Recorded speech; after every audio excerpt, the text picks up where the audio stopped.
Shalom saudara-saudari, selamat bertemu kembali melalui santapan firman Tuhan hari ini, Rabu, Minggu Prapaskah keempat 17 Maret tahun 2021. Hari ini pesta Santo Patrick, pesta paroki Saint Patrick Membakut. Injil untuk renungan kita pada hari ini ialah Yohanes bab 5 ayat 17 hingga 30. Mari kita sama-sama dengarkan.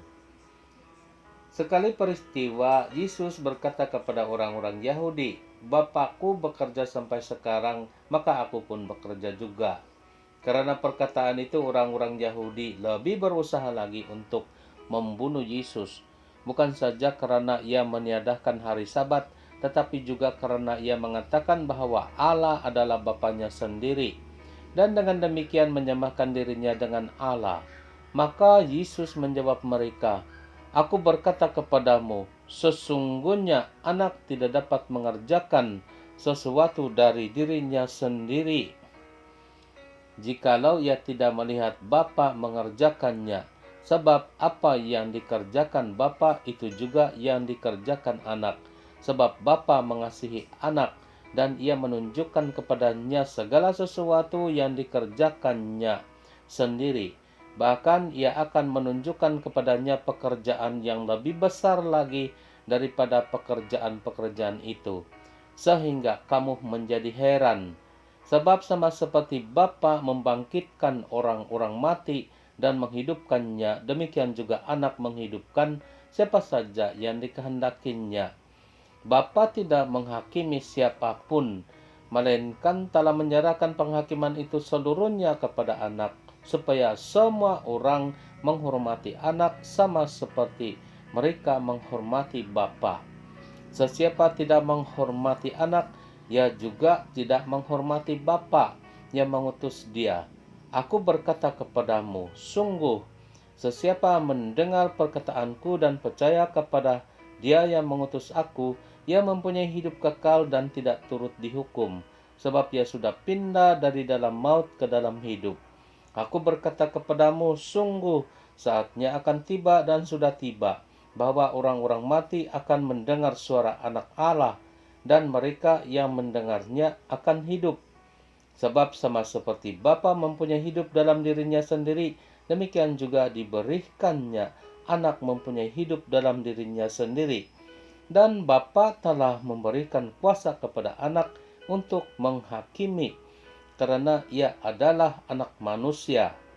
Janganlah kamu heran akan hal itu, sebab saatnya akan tiba bahwa semua orang yang di dalam kubur akan mendengar suara anak, dan mereka yang telah berbuat baik akan keluar dan bangkit untuk hidup yang kekal.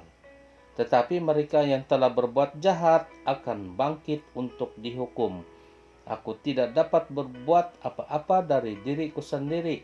Aku menghakimi sesuai dengan apa yang aku dengar, dan penghakimanku adil, sebab aku tidak menuruti kehendakku sendiri, melainkan kehendak Dia yang mengutus aku. Demikianlah Injil Tuhan. Terpujilah Kristus. Saudara-saudari, dalam Injil sebentar berlalu kita dengar ada dua jalan hidup yang bertentangan. Jalan orang-orang Yahudi lebih berusaha untuk membunuh Yesus karena kejahilan, tidak paham bahwa Yesus melebihi Sabat dan menyamakan dirinya dengan Allah dengan mengatakan Allah adalah Bapanya. Jalan Yesus pula, Yesus terus bekerja seperti Bapa yang mengasihi dan membangkitkan dan menghidupkan siapa saja yang dikehendakinya.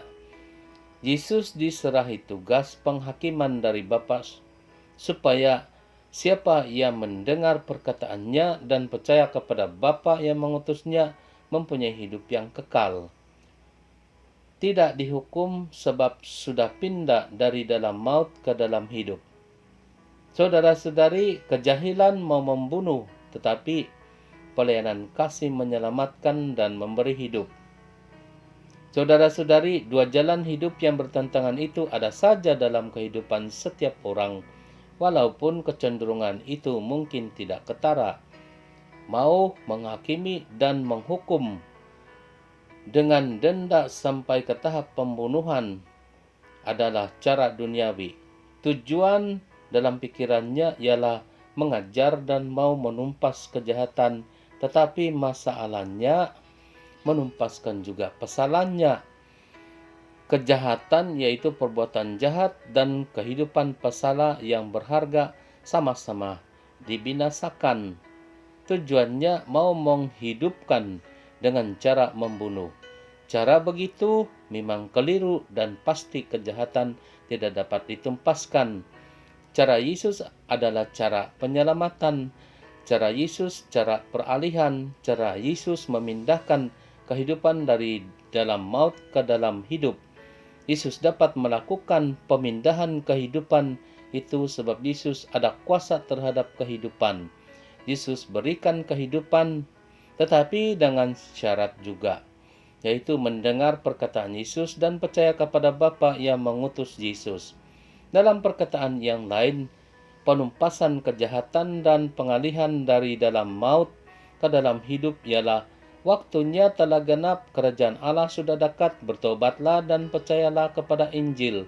Markus bab 1 ayat 15. Bertobat meninggalkan dosa, meninggalkan kejahatan, dan masuk dalam kerajaan Allah tanpa pembunuhan fisikal. Yang penting semangat kebaikan dan berkat Tuhan.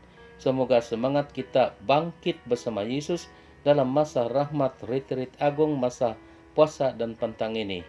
Amin. Dalam nama Bapa dan Putra dan Roh Kudus. Amin.